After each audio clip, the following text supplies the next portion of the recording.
देवरा तैयार बाबे लाड़े लाया खड़ा पा। देवरा तैयार बाबे लाड़े लाया खड़ा पा। लाड़े लाया खड़ा पा। लाड़े लाया खड़ा पा। म्यूजिक बाय रसीला जी। देवरा तैयार बाबे लाड़े लाया खड़ा पा।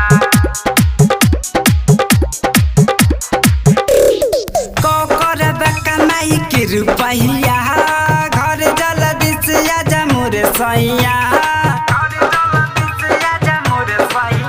कोकर बकमाई के रुपैया घर जल्दी से आजा मोरे सैया। न त दे दे जवानी आई भाड़ा पा। न त दे दे जवानी आई भाड़ा पा। देवरा हाय हाय हाय हाय हाय हाय देवरा तैयार बाबे लड़े लाया खड़ा पा। देवरा तैयार बाबे लड़े लाया खड़ा पा। देवरा तैयार बाबे लड़े लाया खड़ा पा। देवरा तैयार बाबे लड़े लाया खड़ा पा। डीजे अमित तिवारी अपहर। करता राजा रोज रोज तू बहाना। देवरा थमावे लागल तब से बयाना। देवरा थमावे लागल तब से बयाना। मनी जत बात जनी करयन कहानी। दोनों जो बनामा भइल बात खानी। मनी जत बात जनी करयन कहानी। दोनों जो बनामा भइल बात पानी। जनी सुखवा राजा जी छोहाड़ा के। जनी सुखवा राजा जी छोहाड़ा के।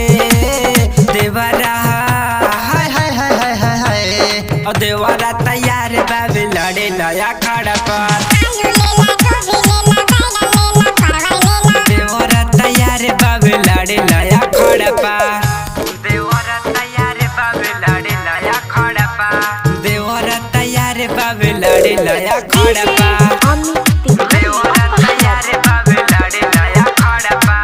म्यूजिक बाय रसीला जी। देवरा तैयार बाबे लड़े लाया खड़ा पा।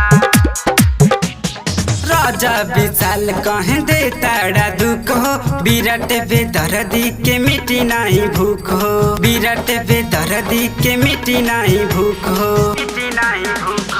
संजय पुजारी लिहल चाहता रे महाजा। रसीला सतेंद्र काहे कोरावा में आजा। आशीर्वाद आशिक सिखावे पहाड़ा के। देवरा हाय हाय हाय हाय हाय हाय देवरा तैयार बाबे लड़े लाया खड़ा पा।